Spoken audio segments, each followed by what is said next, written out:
Hey everybody, welcome to the Yard Show. You're on the Walk and Picker channel. If you don't know where you are, how'd you get here? We're going to be talking about Militaria reselling with Thinkers Row Relics, which is Eric.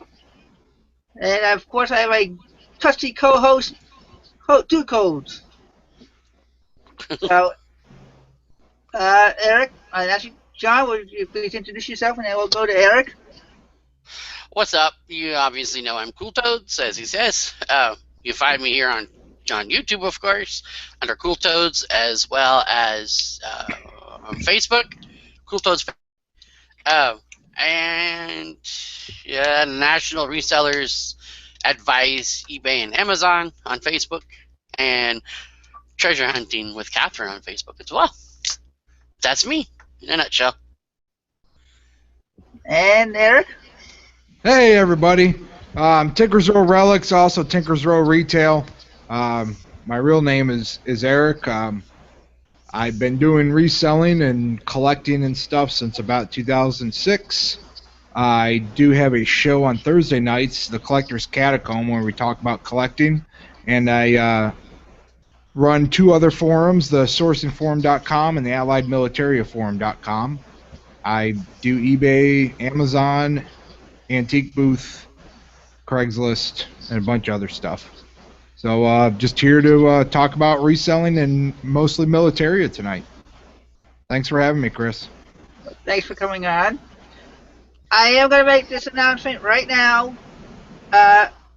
When you do ask your questions, I want it to be known that I'm trying to do this respectfully for every country that has had servicemen and women in all the wars. So please try to keep your questions in that realm, so we do not have controversy or however you want to word it. I do not wish to have drama about it tonight. So just wanted to get that out before we started. Oh,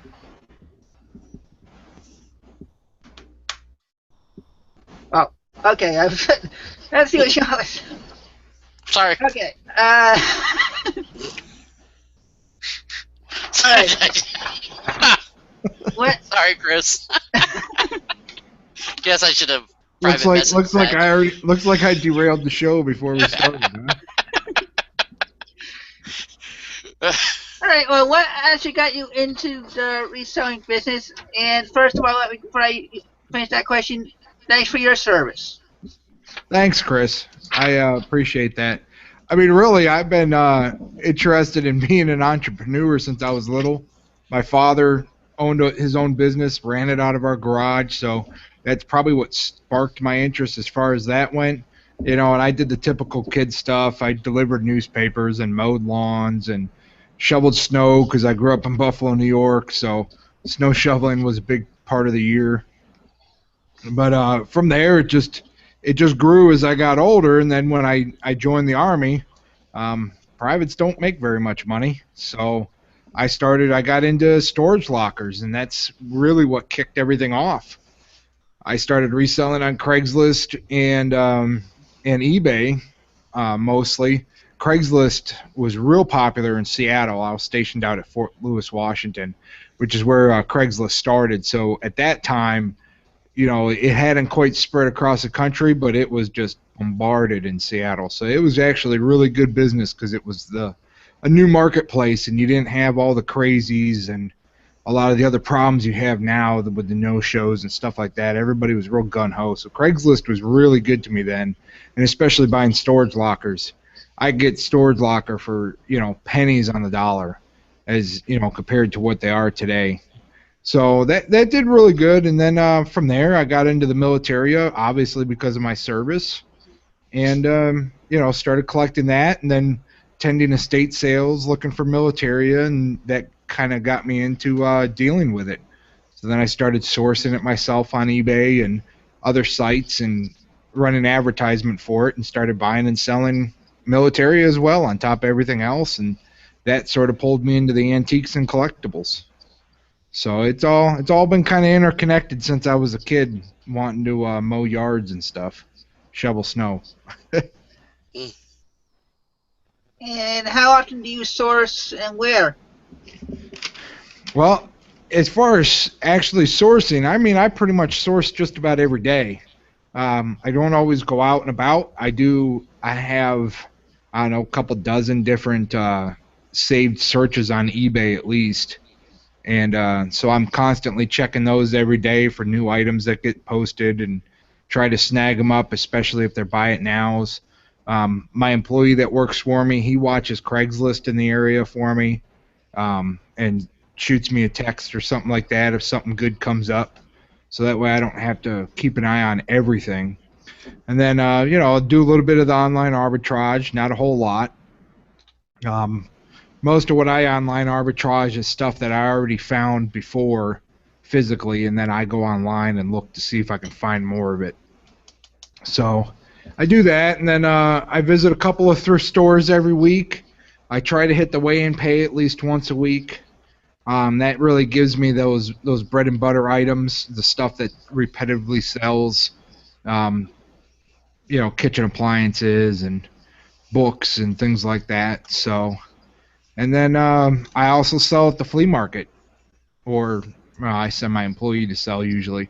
But so whenever I do go to the flea market, I'll source there, and that's usually just on Saturday mornings. And I'll walk around and see what I can find there as well. But yeah, to answer your question, pretty much every day and anywhere that I can.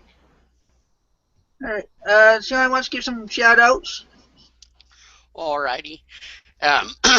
Chad, Golden Finger Picker is first. Woohoo! He says. Jay Wise is in the house, and Swamp Picker, welcome. Glad everything went great for you, man. PA Picker Dave, I think I'm going to call Picker Dave from now on, if that's all right.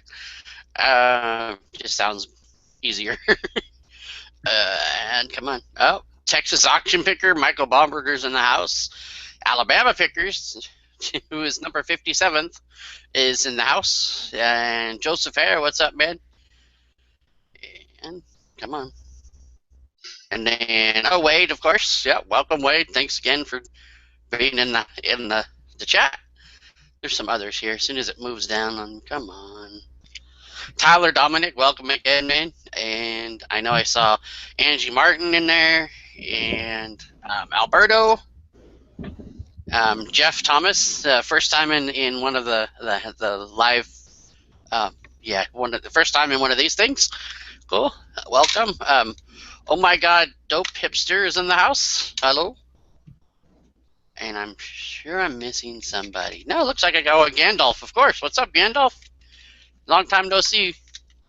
Very, very loyal guy. He's in the background all the time giving us suggestions and stuff. And Dustin Christ, what's up? Okay. And were there any questions that you saw in those comments? There wasn't. That was hard to do, but yeah, there wasn't any questions yet. Okay. Well, who and what drew you into the YouTube community? YouTube community. Well, as many know, I'm relatively new to this. I'd stayed away from Facebook for a lot of years. I didn't like a lot of the drama. I still don't like a lot of the drama. But so sometime around like last August, I had started watching some YouTube videos from the Gilmans, and that sort of sparked my interest in Facebook again, which took me to the Reseller Society when it was being launched. I think it had been launched a couple months. But so I joined the Reseller Society, and from there I found Paul Gummerson, Resale Ronin, in his Wake Up show. I caught the first episode, and I believe I was on for the second episode, or the third, one of the two. And that sort of got me hooked from there. So it just kind of took off, and I decided to branch off into a collector show because there really wasn't one out there, and it's something that I really enjoy. I found that Chad and Elena and Dan and Drew have all, they really enjoy collecting, and it really helps ground us back one day a week to our passion of collecting as opposed to just selling all the time. So, and then from there, I just, I've got some other projects going. I started the forum, which I'm more familiar with forum-based stuff than I am Facebook. So I started the sourcing forum, and it's steadily growing, working on that, and then, just got some other projects in the work. I'd like to eventually start a radio type talk show based around business, not just reselling. But it's probably going to be a while before that comes to fruition, I guess is a good way to put it. So yeah, if I had to thank anybody, it'd be the Gilmans. Advertising for the Reseller Society is what got me into the this whole community, which I've really enjoyed. Okay, John shared a question here. I'm going to read it off. Alvin with Pickers asks, I read that on military base that they hide stuff inside the flagpole on top or bottom, can't remember. Do they, and what do they hide? All right. Dusty's underwear. Dusty is referring to the Great Truck Myth, which is it is a myth, but it is a lot of fun, and it's something that you screw new privates with, because you have to tell them to go find the truck. Well, the truck is that giant gold ball at the top of the flagpole. And the myth is that ball contains a razor blade, match, and a 45 round. And it's like a certain number of paces in a certain direction from the flagpole is the 45 buried. So the idea is that you're supposed to cut the flag up into strips, light it on fire, and then shoot yourself in the head if you're the last survivor of the base. So that way they can't capture the flag and they can't capture you. That's the myth that he's referring to, and it is that. It does not exist. They've done all kinds of studies on it. People have gone and taken the truck down, and there's nothing in it. There's nothing buried. It is just one of those things that got started decades and decades ago. I mean, I've heard Korean War vets talking about the truck myth, and it will probably I'm sure it's still being talked about. But yeah, so that's the idea, is that if the base were to get overrun and you were the last survivor, you're to climb the flagpole, get the truck, get the flag, cut it up, burn it, and then shoot yourself. I mean, if you're the last one, that's a pretty good way to go, though. Right. I'd have to way to, I have no idea when that got started. I'm sure there's some stuff online about it, but I heard it when I was a private. I told it to privates. I mean, why not? I'm sure we'd have to look in the chat. I'm sure Chad's commenting about it. A little bit, yeah. He's mentioned in a penny. Yeah, MPs are in charge of the flag on bases, and trust me, there's nothing in the truck. Right, so he knows exactly what, the truck. Yeah. I'm sure he sent people to go find the truck on base. I guarantee it. That's what we all do. I mean, it's all part of it. It goes along with my dad mentioning things like the left-handed crescent wrench in the Navy. Especially on an aircraft carrier, you have to go all the way across the ship. Yeah. It's like, damn, that sucks. They would go there, and the guy would put it in his left hand, and there you go. Yeah. Okay. That's cool. On other shows such as yours, you've mentioned that your military history is what got you into. Wait. Your military history, is that what actually got you into selling the Militaria? So I wish I already covered that answer in the first question, but. Yeah, no, I mean, it's still a good question, though, Chris. I mean, yeah, as far as the collecting, yes, my service. And I can touch on that. I collect items from the 38th Infantry Regiment. So I stay very specific in what I collect. Even though I do have some other items, like I have some Arvin Ranger Advisor helmets that are painted with the tigers. They're very rare to find, and I do have 2 of them. So I do collect some of the more rare items that are out there, more or less just as that, you'll hear me mention like cool factor of military collecting. that's kind of my cool factor collection. Those are just really cool. You know, all the 38th stuff that I collect, it means a lot more to me than the cool factor. I hope that makes sense. You know, because that's the regiment I served with. So I did 2 tours in Iraq with that regiment, and then I did a 3rd tour with the First Armored Division. Was my last tour. So that's why I collect things from the 38th. It is what sparked my interest in Militaria. I'd always loved military stuff when I was a kid, but I didn't grow up around it. The only thing we did, we visited battlefields and ships and museums and all kinds of stuff up and down the East Coast every summer from the time that I can remember. So I was always being taught about it by my father, and I had some uncles that had served and stuff, and I'd hear bits and pieces from them. But it just really wasn't a huge part as far as the collecting goes. It was just the history, and that's why I enjoy the military history so much. So even as an adult, I still visit battlefields and museums and ships and, all kinds of stuff. Any chance that I get.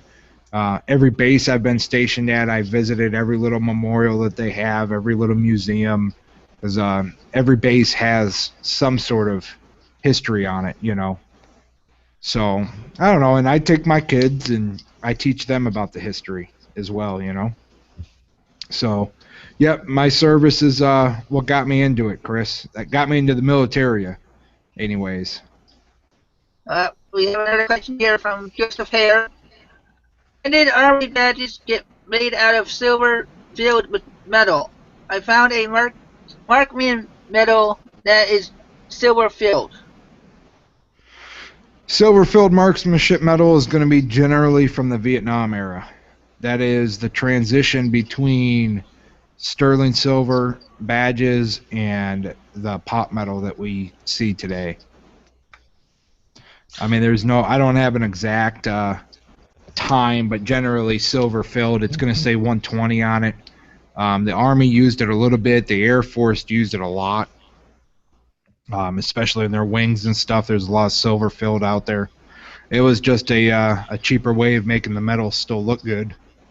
And personally, I think the sterling silver and silver filled stuff looks 100 times better than the modern stuff. But that's the way it went. There, contracts like that always go to the cheapest bidder. So, they're always going to use the cheapest material. Do you think that's kind of the time when a lot of that kind of stuff happened, when they started, making stuff cheaper, and kind of the Vietnam time, they kind of did that kind of stuff? No, it started right after World War II. Mm. It just, because there was metal shortages and everything else, and they just looked for cheaper methods, and things like silver started getting more expensive. Same thing with gold. I mean, you'll find a lot more gold type stuff, sweetheart items and things like that from World War II and pre-World War II than you would from Vietnam. It's just, it came down to cost, everything started getting more expensive, especially the precious metals.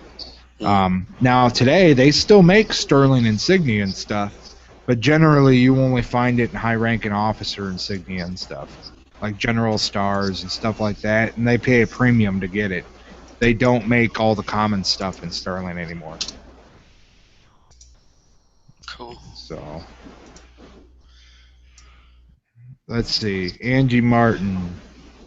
World War II soldiers' snapshots in demand. Doesn't matter on the subject or their uniforms, etc. I have some where they're uniformed soldiers standing with some women. It does. Photos in general depend on content. I mean, that's just all there is to it.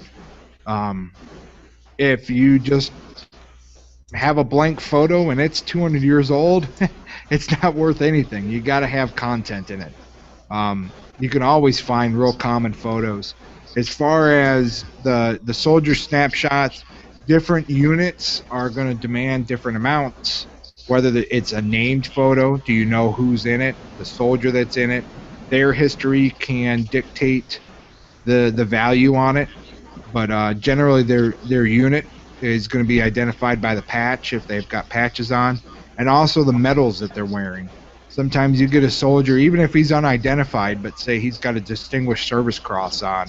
That's a very high valored medal, and there'll be collectors out there that'll pay a little bit more for it.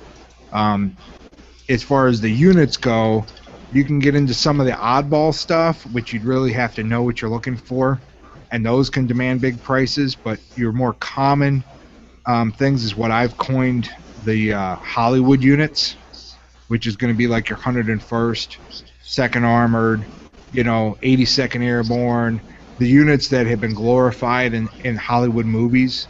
Those are always going to bring more than your standard units, only because there is more collectors out there for them.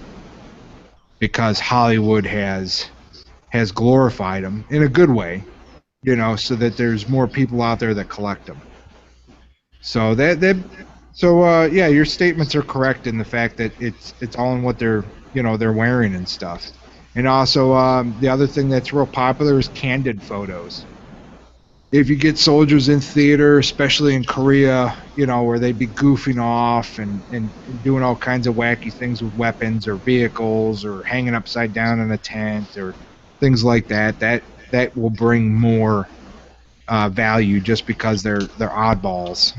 When you get into Vietnam, a lot of it can come down to the uniforms, because there were so many different tiger stripe patterns and different uniform combinations that were used in Vietnam, that sometimes just the uniforms that they're wearing can bring more money. So again, it really just it circles back to the content. Well, before we get to the next question that Sean shared, I saw the comment from Chad. He wanted you to know that he was in the 38th Regiment himself. So I didn't know if you knew that. Let me see. Hold on a second. When would he have been in the 38th? He must have been when they were a training unit. I don't know that. I was just reading what he wrote. I'm trying to scroll back and look a little bit. Well, I can read Tyler's question to you. Because, is there a market for old Civil War buttons? Yes. But you better know what you're looking at and what you have, because the Civil War is probably one of the most commonly faked and faked to deceive wars out there. It is just, there's tons of it. And a good button, I mean, a standard, regular, good, nice looking button that is original is probably $25 to $50. You get into the rarities and they go up over $100. But you really got to know what you're looking at. I personally stay away from Civil War. I have a few pieces because I've stumbled upon them, and that's it. But I don't look for it, because I don't have the years it takes to study that kind of stuff and not make mistakes. Well, before I go to the next viewer question, you kind of hit on this already, but what eras of Militaria do you collect besides your own? And you said you stay away from Civil War. Yeah, I mean, I just, pretty much for me, it's the 38th, and the 38th served in World War I, World War II, Korea, Iraq, and Afghanistan. They were a training unit during Vietnam. So I collect anything from that unit is, from all those eras. And then also I do collect some Vietnam stuff, like I mentioned the Army, or the Arvin Ranger helmets from the Advisors. That's a Vietnam era thing. I have some Tiger Stripe uniforms. So I just some random bits and pieces. Nothing that compounds to much. Now, do you look for things that you can sell in those areas that you don't collect in? I sell in anything from Spanish-American War to current.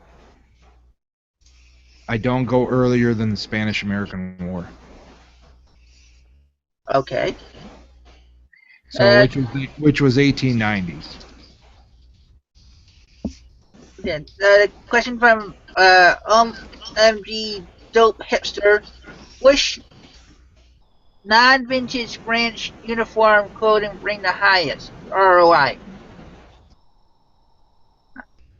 Which non-vintage branch uniforms clothing bring the highest return on investment? Well, I guess I would need some clarification on what they consider non-vintage, because currently BDUs are considered vintage because it's not a currently used uniform, and those were used all the way up until 2006. As far as a modern uniform, anything that deals with Special Warfare Command. So you got your Special Forces guys, you got Navy SEALs, you got the Air Force PJs, you got Marine Corps, what do they call those guys, Force Recon or whatever. Anything that deals with those spec ops, that stuff is definitely always in high demand, and it's hard to find original stuff. Most of it usually comes out of the areas where those guys are stationed, because they end up in the surplus stores and the thrift stores in those areas, or they actually come out of storage lockers is another common place that stuff is found. I have a couple of Navy SEAL uniforms from the late 90s. I mean, I guess that hopefully that answers this question. I noticed Chad said 38th Infantry Division. Oh. I wasn't ever in the division. I was in the 38th Infantry Regiment, which was assigned to the 2nd Infantry Division. Okay, so that's my mistake for saying the word regiment. No. He didn't mention regiment in his comment. Well, no, so I was saying I added that, and I shouldn't have. I should have just read it from what he said. But yeah, no. I see there's a couple more people that do some shout-outs, and a couple of people that were waiting on for getting responses for return shows. Oh, yeah. That was a hint. Yep. Smoking Pickers is in the house. Holland Hobbies, what's up, man? Welcome. And there's some others in here I need to look up, though. Who else was in here? And Larry's Treasures. What's up, Larry? I gotta start wearing his hat soon. That's it. Okay. Oh, no. Thrifty Teresa. Sorry. Totally missed her. And Maureen, the free pile picker, is in the house. Just came in. Hello. And there are no other questions that you saw? I know you've been copying and pasting into our chat, but I want to make sure you didn't miss any. Yeah, I didn't see any. Or there was one, but I think he was asking anybody in the chat. Maybe he was asking about if anybody's been to the Antique Roadshow? Antique Roadshow. Yeah, Alberta wants to know why there's no Walmarts in Iraq. I probably blew them all up. He already answered it. It's because there's a Target on every corner. Oh. Okay. Okay. Good thing I'm the MC, huh? And I'm gonna, if I can, I'm gonna embellish on Dope Hipster's question and also answer Joseph Hare's. If he's looking for bolos and stuff, but also with the clothing that I was talking about, the Army spent a lot of money on experimental uniforms. Where they'd put out a contract and they would ask companies to come up with new camouflage, new uniform styles, and things like that. And they started doing that at around 2001, which is right after the trade centers were attacked. They started instantly wanting to get new camouflage. So there are uniforms out there. You would need to do a little bit of research on your own. I don't particularly look for them, but I've seen them. But it's those uniforms that were created, and they were done in limited runs, where they only made a couple of thousand of them. They sent them to a unit to get tested and things like that.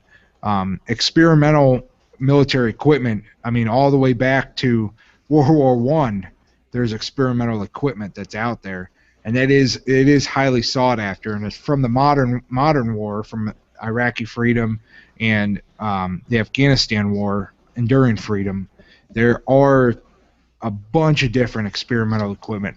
I personally own several items that we tested in my unit, different uniforms. I actually have one of the first Army combat helmets when they came out with the ACHs as opposed to the Mitch, and just some other things. So that is something to look for as far as a bolo, is to look for those experimental uniforms, experimental helmets, and stuff like that. And you just need to do a little bit of Google research. Google will tell you what to look for. If you look up experimental equipment and things like that, it will let you know.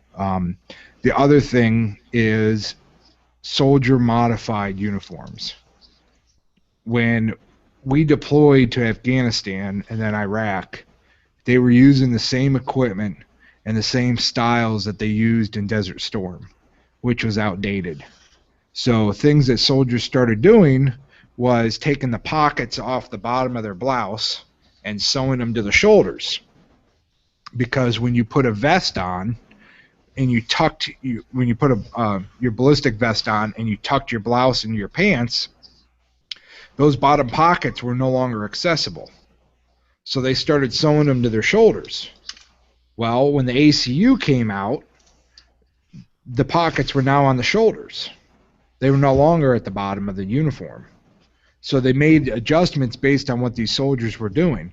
So you can come across some of those old original modified uniforms, and you'll see where the pockets used to be on the front of it, and you'll see where they cut the stitching, and then they re-sewed them on their shoulders. And things like that, where they were equipment that was modified in theater like that, is also sought out by collectors. And it does bring a much higher price than a standard uniform would. And trench art, pretty much, for the most part. Not everything, but that's pretty good. Yeah, trench art is a way, way, way overused term. Yeah, no doubt. That's true, huh? Yeah, I mean, you can still make that now and say it's trench art. Right, and that's the thing, for the high quality stuff that's out there, there's always going to be a market for it. Stuff that is refined, even if it was not produced overseas, just because people will, I call it aesthetic value, because people like the look of it and they want to buy it. It's the same reason that they buy trench art lamps, which is nothing more than somebody putting a bunch of pieces together, sticking a light bulb in it, throwing a helmet on it for a shade, and it sells for $300-400. If it is done well, they will always sell. I've seen a place local to me that does them, and they look like garbage, and guess what? They've had the same ones sitting in their store for the whole 3 years that I've lived here. But they look like garbage. If they refined it, made it look nice, I guarantee they would sell. Just because of that aesthetic value. Yeah. Gotcha. So there's a look that needs to be had, I guess, in that. Yeah, if it's something that's not actually from World War I or World War II, and then when you get into Vietnam is more known for the Zippo lighters, which again is a frickin' minefield, because there are people sitting over there in Vietnam right now creating Zippo lighters from the Vietnam War. Why? Because they bring money. If it's worth something and it's Militaria, somebody is already producing a fake of it. So it's just one of those things you gotta learn about. It's just like everybody talks about, was it Gucci or Ray-Bans? All that, yeah. It's no different in the Militaria world. You would be amazed. I mean, I'm talking guys that will have patches made up in Pakistan.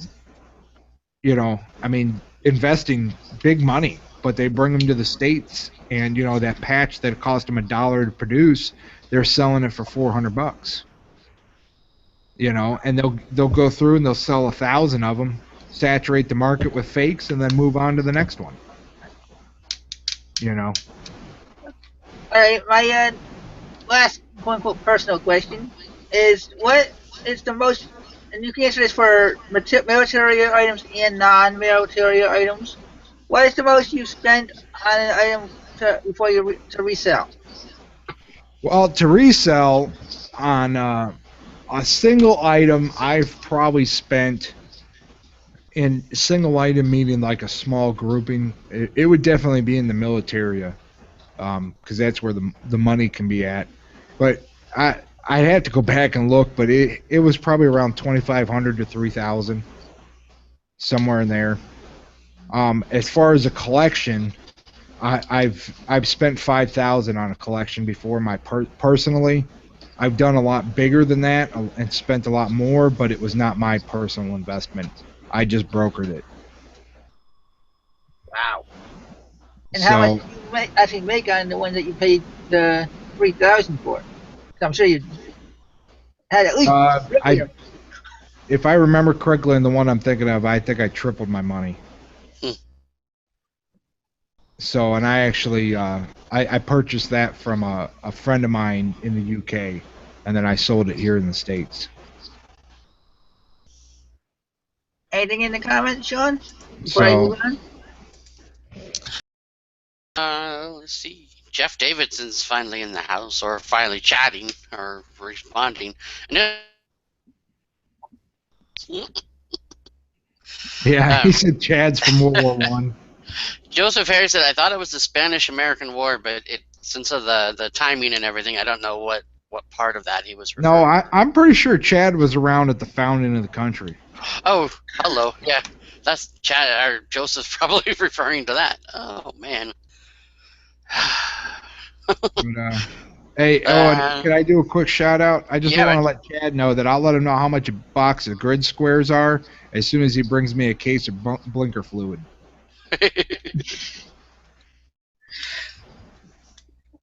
Okay, go back on to the topic here. Actually, start it a little bit more. Oh, we gotta have a little fun, Chris. Come on I now. know. Well, no, I don't know. It's just I don't old. know if Chad's It's still here. military humor. I know. Well, like I said, I just. Okay, you've kind of answered this off before we went on the air. How big is the military market for sellers who know or learn about it properly? Say that again, Chris. How big is the military market for somebody that knows what they're doing or is willing to learn it properly? Well, I went and I pulled a couple of little stats just so we could talk about it. I mean, to say the market is huge would be an understatement. The market is out there, but I mean, just from eBay listings, I went and pulled the stats on active and sold. There is currently 869,000 active listings in the Militaria category, and there is 706,000 sold listings in the Militaria category. So, eBay is a drop in the bucket of the whole Militaria market, if that makes sense. That, unlike a lot of the other secondhand items where eBay is where it's at, eBay is not the only place to buy and sell Militaria.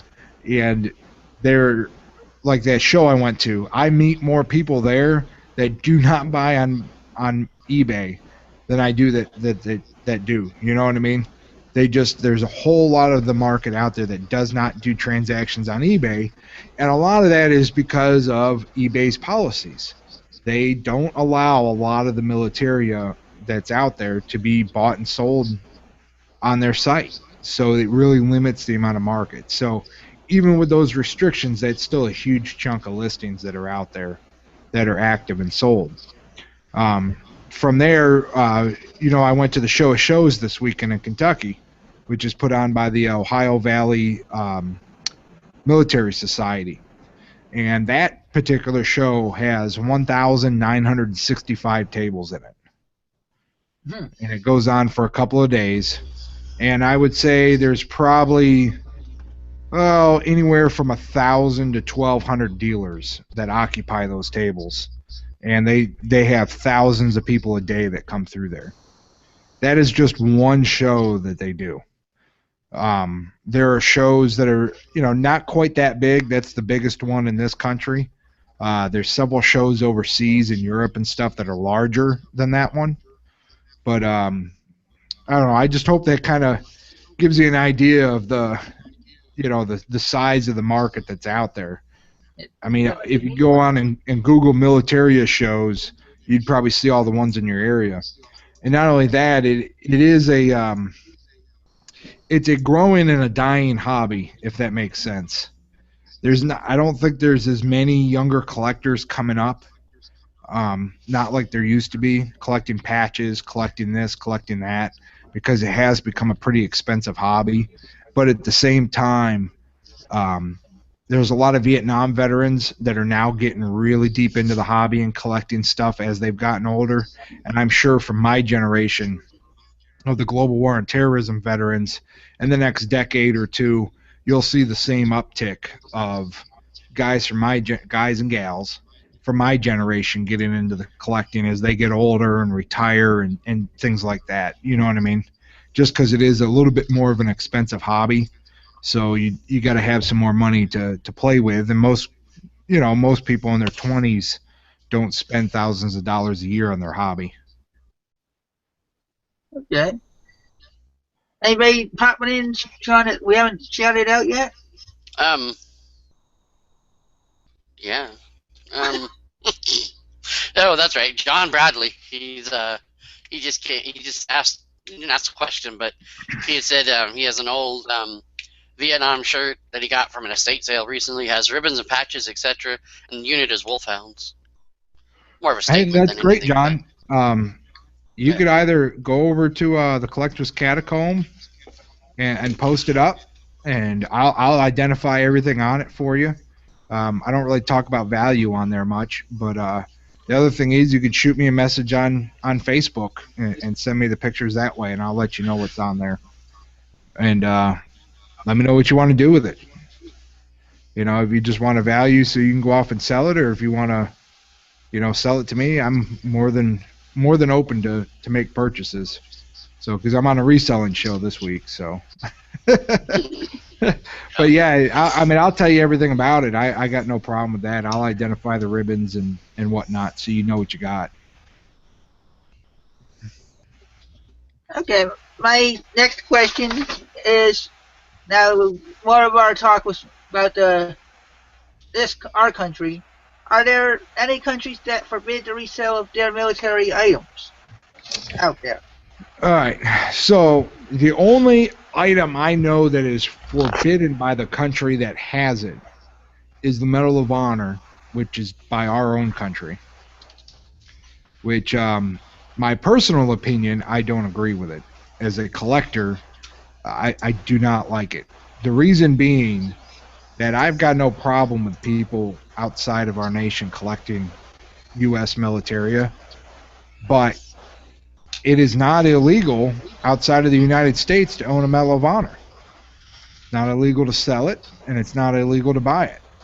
So by making it illegal within our country to purchase it or to sell one or to even possess one in your collection, it just opens up all the doors for all the foreign collectors to buy them as they get smuggled out of the U.S.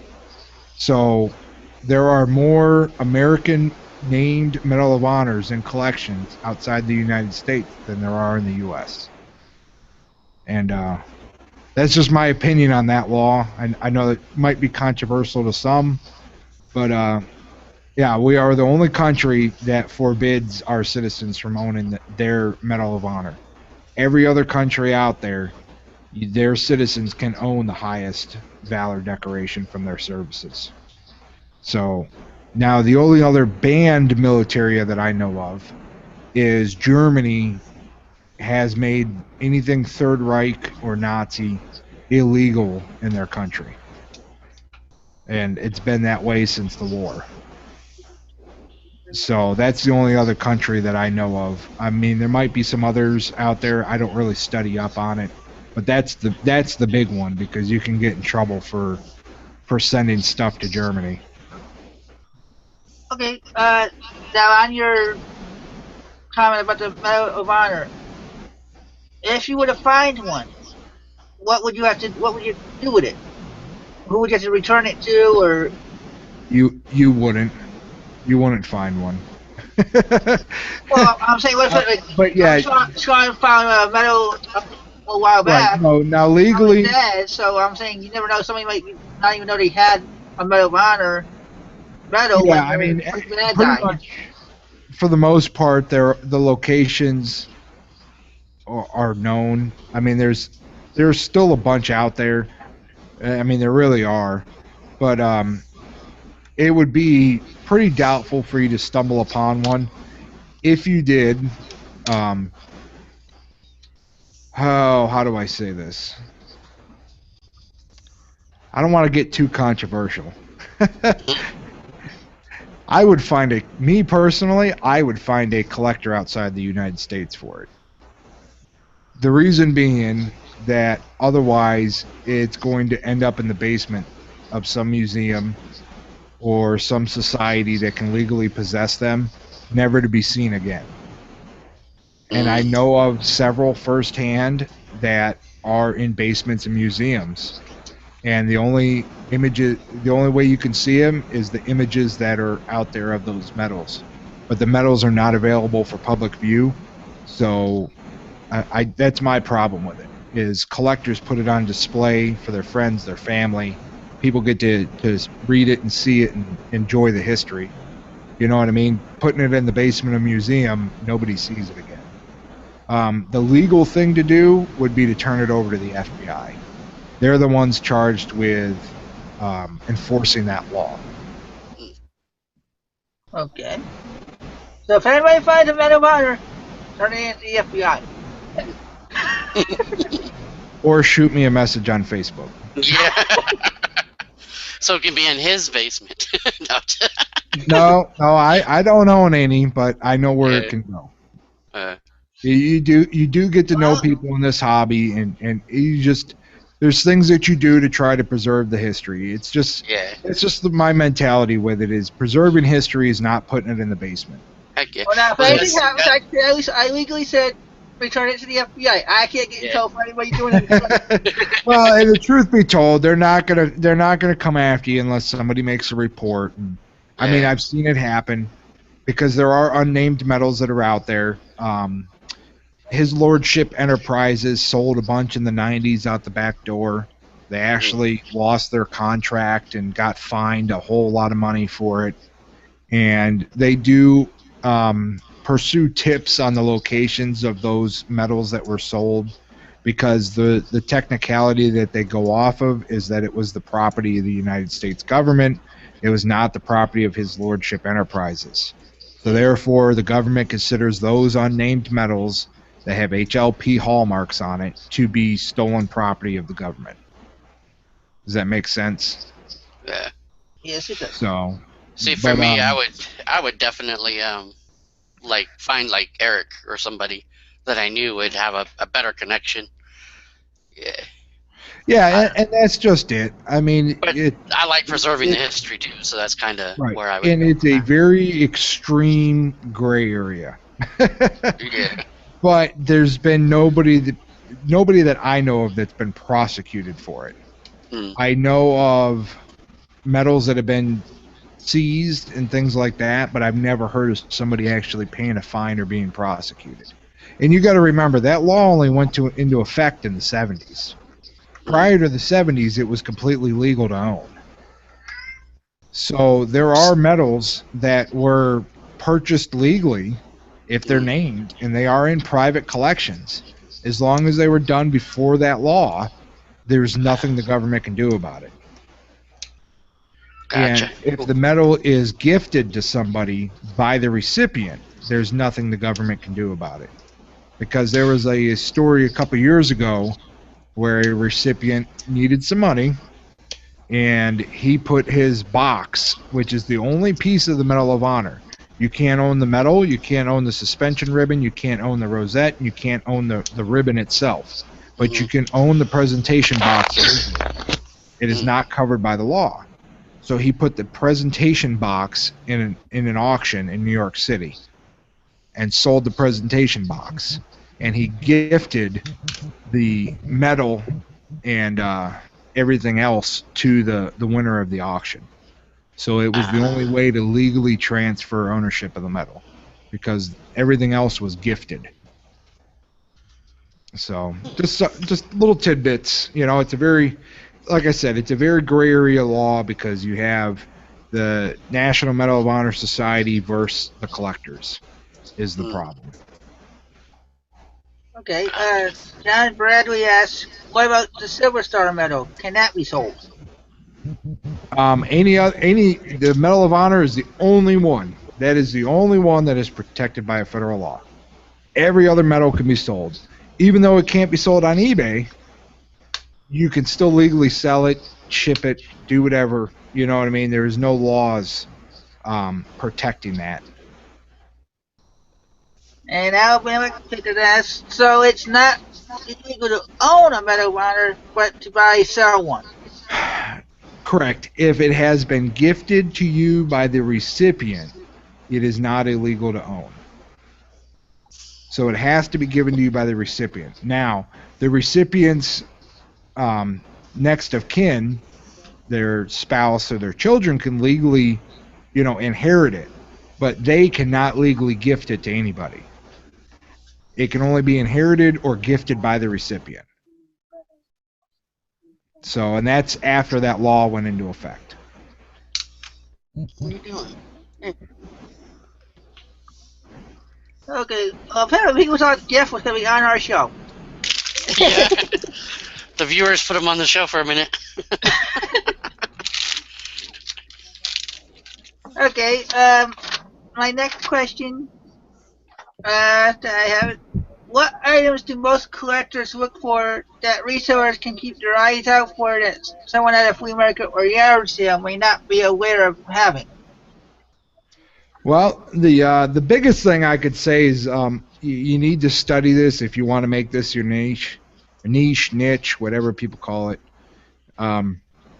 It is definitely one of those categories that you need to study because not every piece of military is worth something. So you could really bury yourself by buying everything you see. As far as good things to start on, I would say anything weapon related is going to be a good area to start in, especially if you get it for cheap. Or veteran groupings. You go to an estate sale and they've got the photo albums and they've got the documents and they have the medals and the uniforms and the equipment, all from a veteran. It might be their estate sale, it might be a spouse, or it might be a child. But generally, if you find it all together in an estate sale and it's all related to the same individual, that is going to be a good thing. For the right price. Again, you're going to need to study up on Militaria and what things are going for, because based on the unit, you could have a grouping that's worth $200, or you could have a grouping. I've seen groupings go for $10,000 to $15,000. So, and that's all based on that soldier's history, the unit they came from, the medals they received, the wars that they were in. I mean, there's just a whole lot of factors out there. So you can always stumble upon a gem. Everybody does once in a while, but you don't want to waste all your money buying a bunch of common items just to find one gem every 6 months. I'm always available for quick answers. I probably receive a couple of text messages a day now from people that stumble across stuff, and I really have no problem answering questions and stuff like that. I might not be able to get into details all the time depending on how busy I am, but usually I can give you a quick answer. Anything going on in the comments, Sean? They're talking about how special Jeff is. He's on meds. That's another story, he says. Let's see. Maureen, the free pile picker, says, unless he's dancing in his bathrobe. Lisa Triplet, hey, Lisa, go watch the last Toadcast. We touched on what is that? Defects. She's the one that came up with the idea, so I had to tell her. Mr. Sadie 123, welcome. And that's about it. Oh, I guess Jeff was in his bathrobe on the morning show or something. Okay.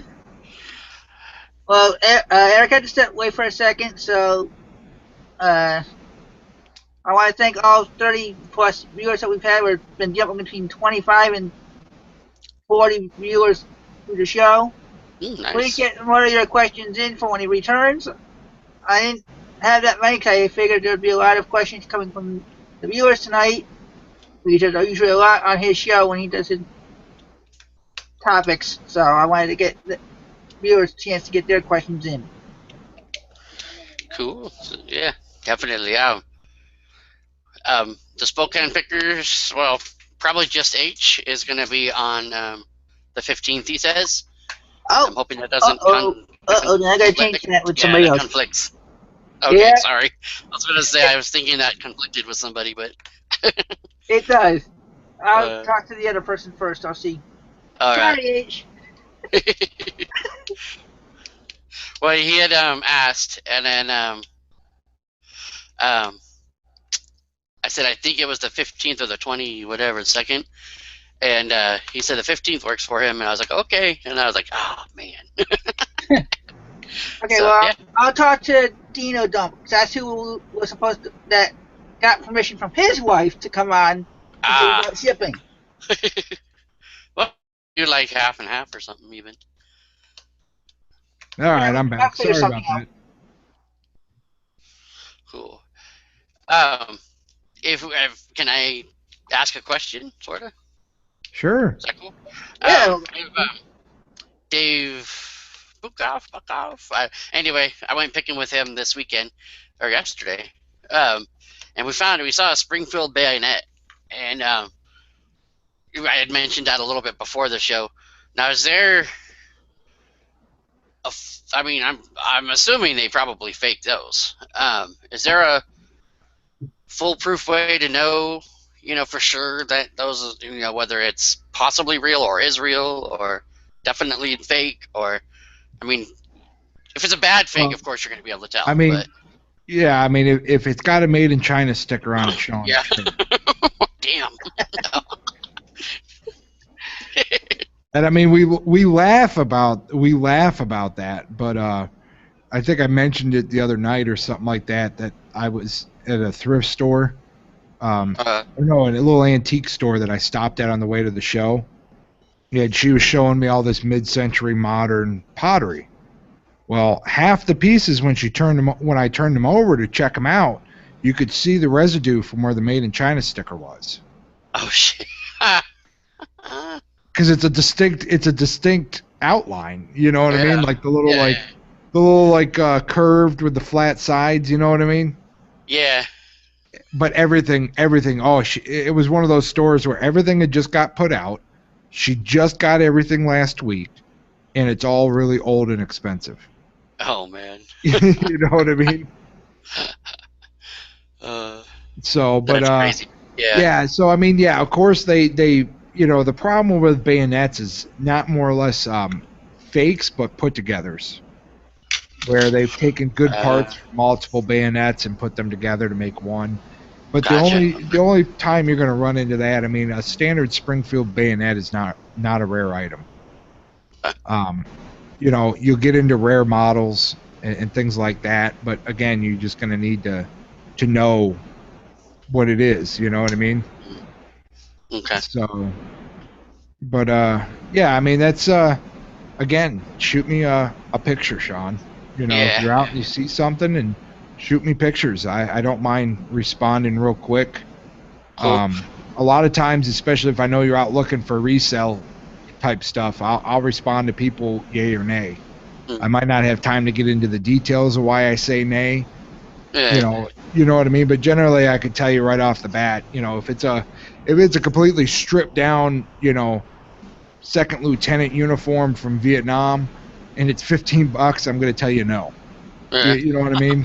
And then I can get into the reasons later when you get home, and I'll tell you why I saved you $15. All right. Cool. So, and it's the same thing with a bayonet. I mean, if that thing was completely beat up, and it just, run of the mill, I would have told you, nah, pass, unless it was $1. Okay. Gotcha. Okay, I see a question here from Chad.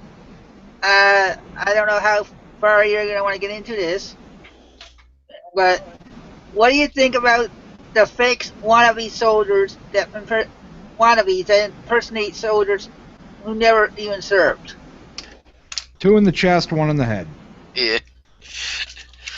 Oh, I'm sorry, Chris. I promise no controversial comments. It slipped. You'll have to put me on a delay. You're already on it. No, I really don't pay them any attention. I do watch Don Shipley's channel, but I just watched a video. Apparently, he's going to stop putting videos out on YouTube. Don Shipley's a retired Navy SEAL, and he does phony Navy SEAL of the week. So he's still got a ton of great videos out there. If you want to check out his channel on YouTube, he is freaking hilarious.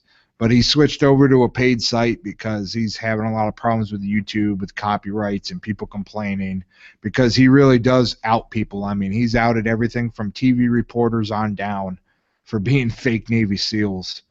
Other than that, I have seen a hacker group take over a POS's YouTube channel that used to brag about being a phony and getting discounts and stuff, and this hacker group actually went and took over his entire channel, took all his videos down, and posted a warning of their own on his channel, which is pretty funny. So yeah, I really don't have any respect for them. I call them out when I see them. It doesn't bother me. I mean, I don't get into a controversial or an argument with them, but I definitely tell them that they're full of shit, you know. Okay. I'm sure Chad does the same. And back to my questions. That's what I said. I wasn't sure how far you want to get into that, and I wouldn't really want. But I know Chad served too, so I wanted to give him the respect for at least asking that question. What branch, in your opinion, is more collectible? Branch. Well, every branch has their own specific area. I wouldn't say that there's one branch that's more collectible than another unless you were talking about specific wars. Does that make sense? Yeah. A lot of times it's just all in what people like, because, you know, there's common Army stuff and there's common Marine Corps stuff. But when you start talking about Army versus Marine Corps during World War I, you talk about a huge price difference. You know what I mean? You talk about Army versus Marine Corps nowadays, really not a whole lot of difference. Same thing in Vietnam. You know what I mean? There's high dollar stuff and low dollar stuff in each of them. You know, so it really just depends on the wartime. And again, knowing your stuff. I mean, you could have, you know, all this relatively common Navy stuff that's out there, and, you know, you get into the Navy SEALs, well, all of a sudden this Navy SEAL stuff is worth more than Army Special Forces. You know what I mean? It just depends on the time frame and stuff. And I don't know, I guess the market dictates it. So there's not really any one branch. Now, if you want to talk about the branches to, I would say, concentrate on if you're trying to get started, I would go with the Army and the Marine Corps, only because those are the more glorified branches as far as infantry soldiers and combat and things like that. So there is a lot more quantity of collectors. So the chances of you being able to sell the stuff that you've sourced is going to be greater than, say, the Navy or the Air Force. Not saying that it's going to be more valuable, but that it will sell quicker. Okay. And my last question, so after my question, we'll go back to see if there's any more comments, questions from the viewers. You just said the military, and my question is, what about the Coast Guard? Because nobody really considers that. I didn't really think of that as a military, but it is considered part of the military. Oh, it is most definitely a branch. And the Coast Guard themselves got some badasses in it. I mean, any of the guys that, you know, that the rescue swimmers and stuff, I know you've seen the movies that they've done about them. Those dudes are hardcore. I mean, every branch has got their small little pocket of hardcore guys in it, and even the Coast Guard does. The Coast Guard is just a much smaller, more specialized branch, so they're not talked about as much. But So there's less collectors out there because they are a smaller branch, like I was just talking about with the Army and the Marine Corps. There's a lot more collectors out there. They're much larger branches, and they're more glorified in history as far as combat. But the unique thing about the Coast Guard is valor groups. There's not a lot of Coast Guardsmen that have received valor medals in the history of our wars and stuff. So when you come across a valor grouping, something, Purple Hearts to Coast Guardsmen, you get into the Navy Crosses, Medal of Honors, things like that, they're rare and they bring a premium because those groupings for valor in the Coast Guard are so hard to find that there's enough collectors out there for that they bring a high price. Generally, I've seen you get into World War II Purple Hearts, a Purple Heart from the Coast Guard is going to go for almost as much as a Pearl Harbor Purple Heart goes for.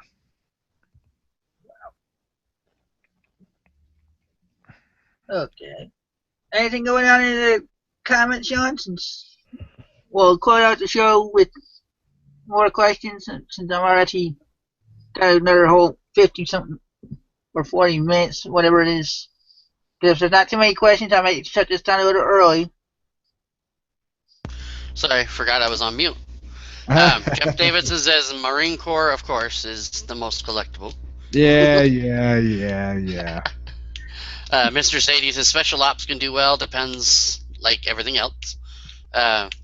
Michael Baumberger says, I'm sorry, but Coast Guard badass just sounds funny. Yep, and I do want to say, hey, thanks, Mr. Sadie, for picking up Vets tabs.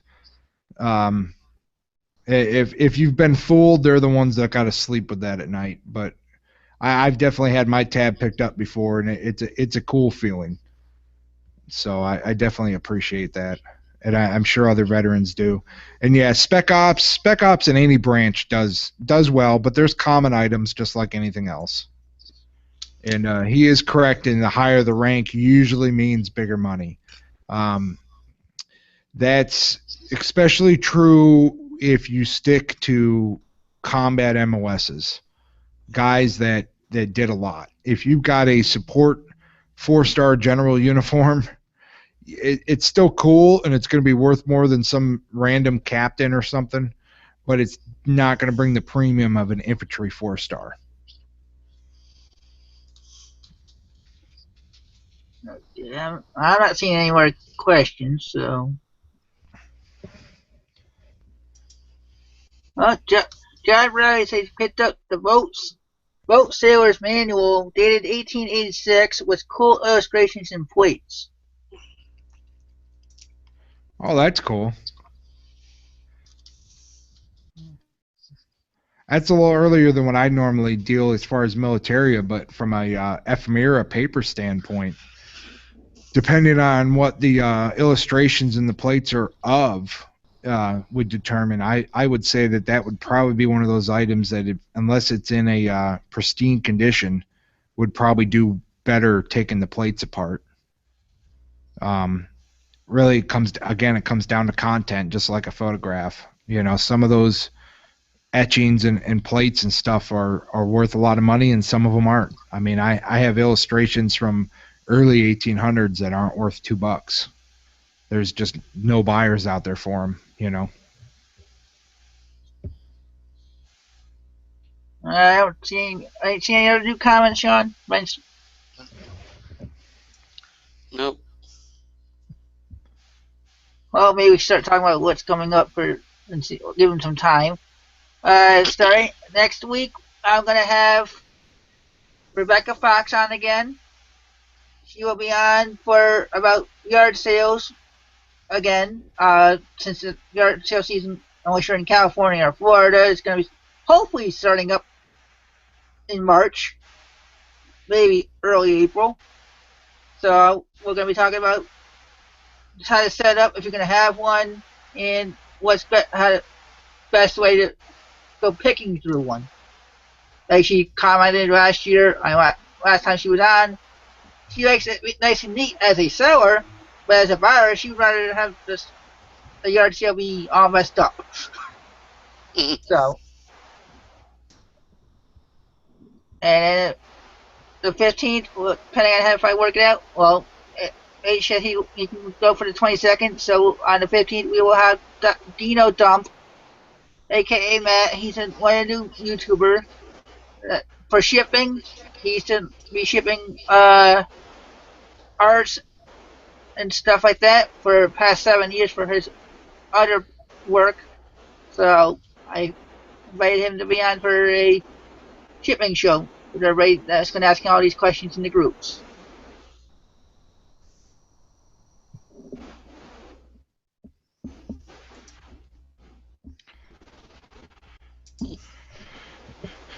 Well, hey, Chris, we could. I wouldn't mind touching on the forum a little bit, if you don't mind.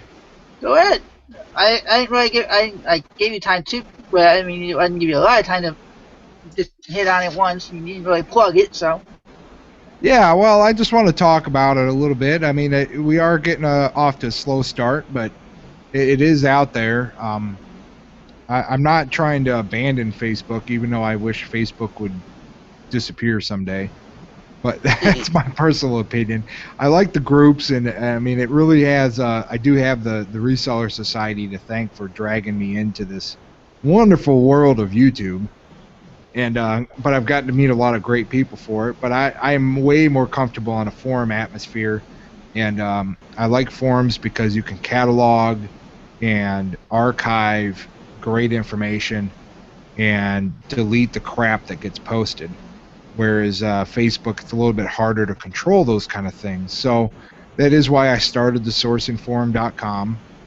Got tons of categories on there. It is all about helping people make money. Generally reseller based, but you know, there's categories for YouTube and blogs and you know all your other e-commerce type stuff. Talk about antique booths. I'm on there talking about antique booths. Dan from More Old Stuff, he runs the antique booth. He's available to talk about it. Just a lot of other pretty cool people that have signed up. The more that people get active on it, the more information that'll get put out there. Just something to think about in addition to Facebook. I mean, Facebook is wonderful for the quick answers, but it's kind of tough to search for things, which is where the forum comes in with being able to archive information and do a quick search instead of having to ask repetitive questions. So I just kind of wanted to get that out there. And you know, if people want to sign up, it's the sourcingforum.com.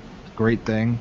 For those interested in Militaria, or if you come across Militaria and you get into dealing with it and you have a hard time finding places to sell those items that can't be sold on eBay, there's the alliedmilitariaforum.com. We only deal with allied countries.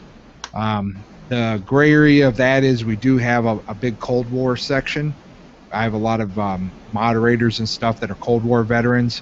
So we do talk about Russia and the Cold War, and that's about the only, you know, outside of allies that we talk about, but they're not an Axis member. They were actually our ally in World War II. So that's kind of why we just, you know, we let the Russia conversation go on. That, and the Cold War is pretty humorous in itself. So there's a lot of good jokes and stuff about the Cold War. But yeah, so the alliedmilitariaforum.com. We do have a for sale section. It doesn't cost you anything. It's free. I mean, and I'm going to keep it free for quite a while until we, you know, once we grow to a certain point and it starts costing too much money, then dealers are going to have to start paying to sell there. But collectors and hobbyists will always be able to buy and sell there free. And we talk about Militaria. There's guys that can help you research. I had a friend of mine, Rob, on my show on the Collector's Catacomb. He's great at researching. He's great at helping people. So even if you just want to learn about your own military history and do and get some research done on your own family's history, it's also a great place to join. Everybody is extremely friendly. I think we're probably representing maybe a dozen countries on there right now of guys from all over the world. So it's again, it's a lot of fun. I like the forum atmosphere. It's just a little different than Facebook. That's all. So, but yeah, I still plug in the Reseller Society. So I don't want to see any hate from my co-host in the chat if they don't think I'm plugging their group.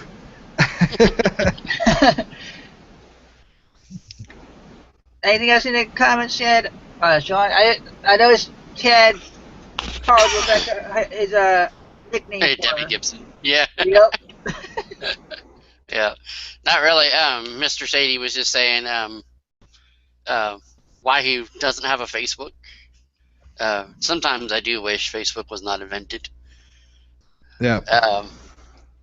Well, I disappeared from Facebook for over 4 years, and it's humorous, and I joke with my wife about it, but her and I got into an argument one day because I logged on to Facebook, and I didn't like one of her comments. Yeah. And I didn't leave her a message on her page. And I was in trouble for that. Yeah. So I said, that's fine. I said, I will never log into Facebook again. And it was over 4 years before I logged on to Facebook again. So, and even now, though, I do like her comments, and I do make comments on her page. Just because it makes her happy. And I do love her. But, yes, that is why that was, at the time, I didn't need that kind of drama. And that's what Facebook, to me, causes sometimes, is that kind of thing. So that's a lot of, yeah. It happens a lot. About 4.5 years until I decided to do the Reseller Society before I joined, got back on Facebook again.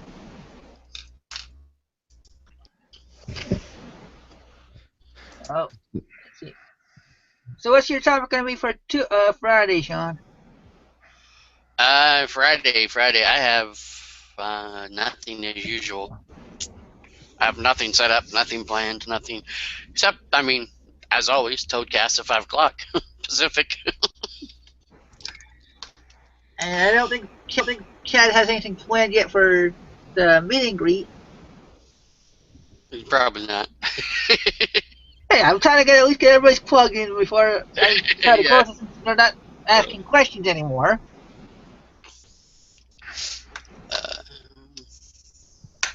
Oh, wait. Nibs. Chad wants to bring the pen guy back. Yeah, Rob Morrison, he was awesome. He's a good sport. He's got a lot more stuff to show too. I'll have to get to him. I'll have to get a hold of him and catch up to him, drink a beer with him, and get him to come back on. That was a funny night though. That was, oh my word. Of course, yeah, we gotta do the homage to Bitcoins. Yep. Jeff Davidson says, "Do not speak ill of Facebook." Facebook, do not speak ill of. Well, Facebook's good for if you want to sell stuff, so I can't talk too bad about it. It has its good points, but I mean, there's a couple friends that's cool that I reconnected with, but outside of that, I don't know. I still don't talk to a lot of people. I just don't care. I mean, if I haven't talked to them in over a decade, why do I care if they want to say hi to me on Facebook? Apparently, if I haven't talked to them in a decade, they're not important in my life. There's got to be a couple in there somewhere. No. Oh, okay. My friends live in YouTube. That's pretty much where I am. Yeah. Mr. Sadie's Facebook is cool. My family is deranged.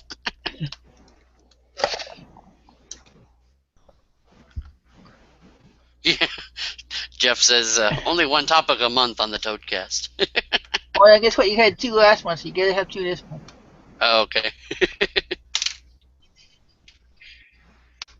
Let's see. Angie wants to know, does he have any pens that have little floaty cars in them and stuff like that? What about those ones you tilt and the dress comes off the lady? Those are cool. of course. Or the ones that you used in school that had the little window and the scrolling cylinder inside that you could write your test answers on. Yeah. Yeah, that was a great show. That pen show. I'm not confirming nor denying that I ever did that. No, never. There was a friend. Yeah, the friend did that. Right. Hey, Well, it's just like the Army, and I'm sure Chad has heard this a lot. If you ain't cheating, you ain't trying. That is an Army slogan that ought to be on a recruiting poster. Because you learn to cheat just to get in. I mean, it's just that way with the Army. I mean, and I'll tell you my funny story. You know, I wasn't an angel as a youth, and I first went into the Marine Corps recruiting office. Well, I didn't have a high school diploma, and I had some misdemeanors. So he says, I can't help you. Go down to the Army. So, okay. So I walk out the front door, and I walk into the Army's office. I sit down, I tell him the deal. He looks right at me, and he says, well, according to my calculation, you've got 2 years of college and no criminal history. Welcome to the Army. Wow. And that's what all my paperwork said, and the rest is history. I mean, it was just done deal. You know, but that was in 2005, the height of the recruiting, and you know, they had 2 wars going on, so it was just, they wavered freaking everything. They could have cared less. So.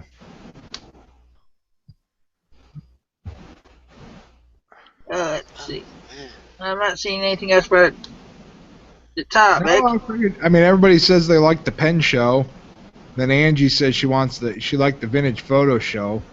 I mean, I guess we could do another one on vintage photos, but I'll have to ask my co-host if they're interested in that show. I know Sean is. You're not supposed to show those kind of photos. I've got no problem. You know, me personally, stuff, I've got no problem with it. I'd be interested to see what my co-host had to say. Yeah, I am definitely going to post that link over and post that link in the chat. I mean, hey, it's part of history.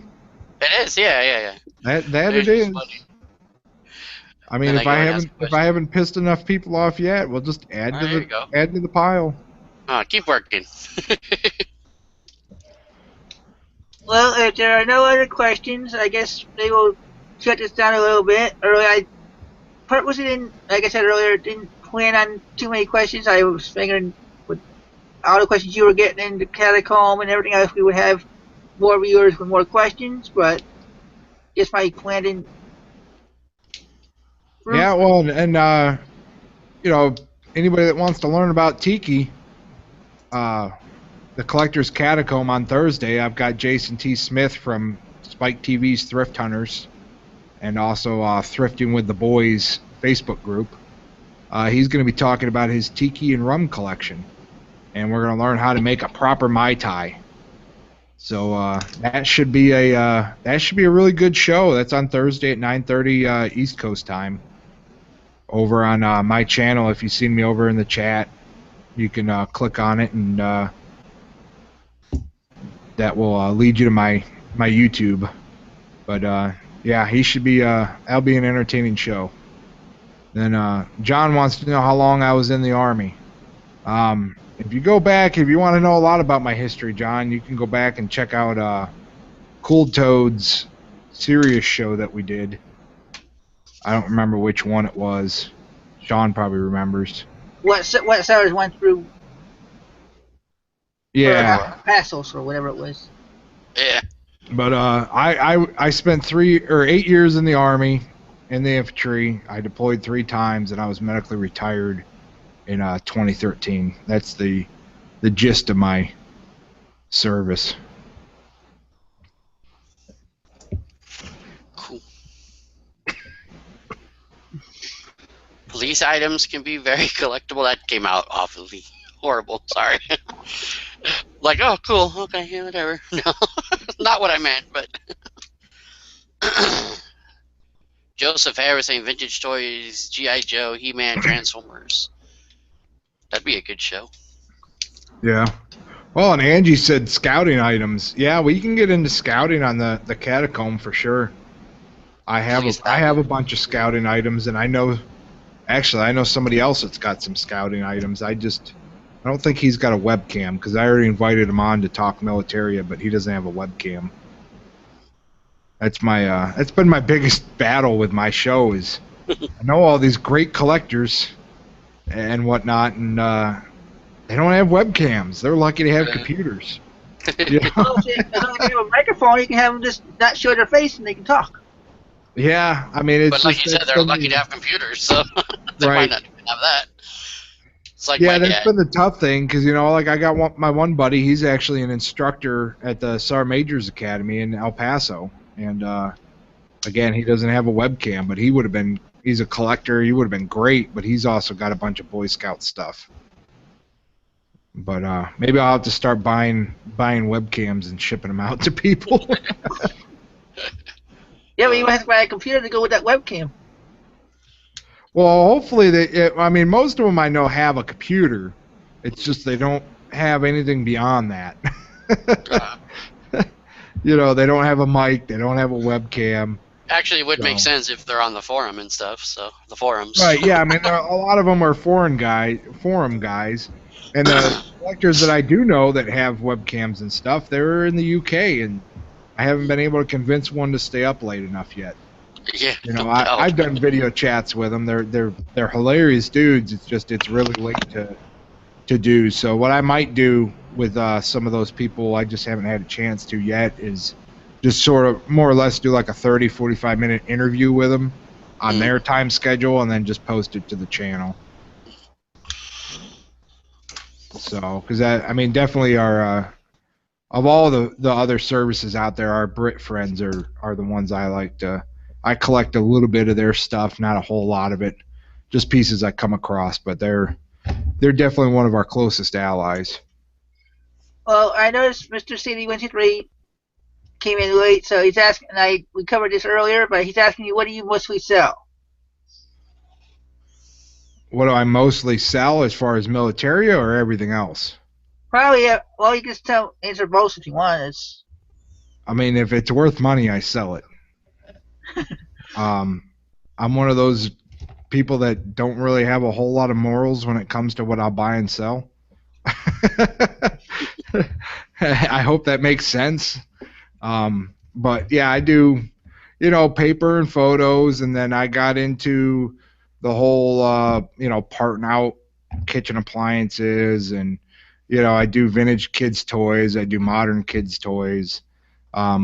I got into doing Amazon FBA where I do books and new items and some electronics.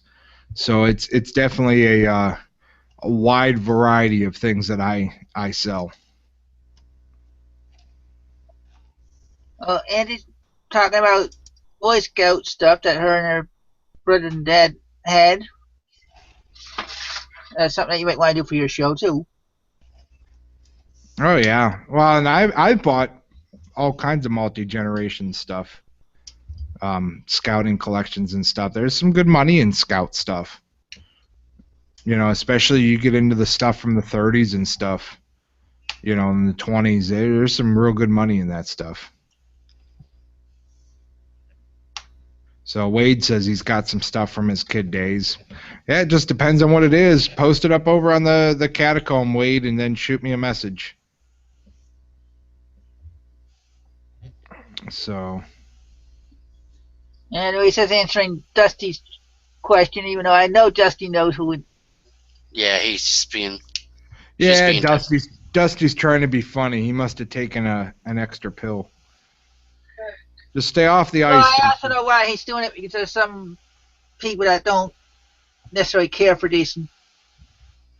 So. But I'm not going to get into that here. Nope. You never know. We may have him on sometime. Not that I'm asking.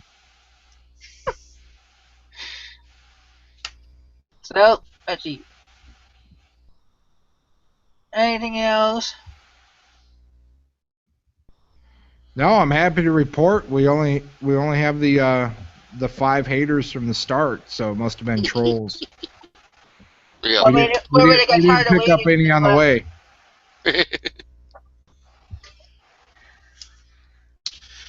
Well, since it's after 8:30 and we're not really getting too many questions on the topic, I want to thank everybody for being here. Sorry we didn't go for the full 2 hours.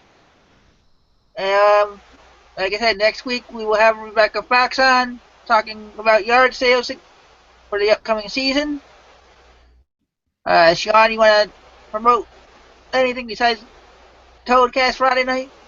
Which Well, I will be pretty doing. much. Oh, go ahead. No, what were we gonna say? What were we gonna That, ask? I was going to be doing the comments for you like you've been doing for me. Oh yeah, definitely. Yeah. Chris actually does the checks the comments and everything, and the Toadcast now, which is super awesome, and I am very thankful for that.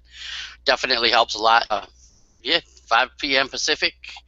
I have no clue what the topic is. I guess I can come up with some kind of topic as usual, but I'll figure out. And Eric? Oh, I've pretty much pimped everything I can for the night.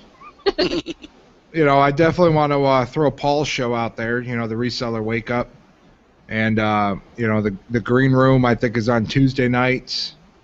I'm a member over on the Green Room, so I'll throw that one out there. They let me throw my show up on their page, so it's always nice to give them a little shout out. But yeah, that's about it. And then of course you got Chad's shows. And then you guys got some Profit Talk on Monday night. And Profit Talk, yep. And yeah, I can't think of anything else to promote. Well, I want to thank you for coming on. I know we planned this months ago, before my computer even crashed, so we weren't sure how far I was going to be pushing the show. So I'm glad I was able to get everything working before now, so you can come on time. Yeah, Chris, it really has been fun. I haven't. You're actually the first one that's truly interviewed me. I've done the Reseller Wake Up and I've done the meet and greet, but not a dedicated show to myself. So I appreciate it, and it has been fun. Your questions were good, and I hope everybody got some information out of it, since I don't really talk about the reselling Militaria too often. That's kind of why I didn't invite you on. my little hidden niche, Yep. Well, that's why I wanted to invite you on, because I knew on your show you do mostly just about the collecting part. You don't talk prices or whatever, so I figured it'd be a change of pace for you and for the viewers here. Right. So, thanks everybody. I will see you next week. Bye. Later.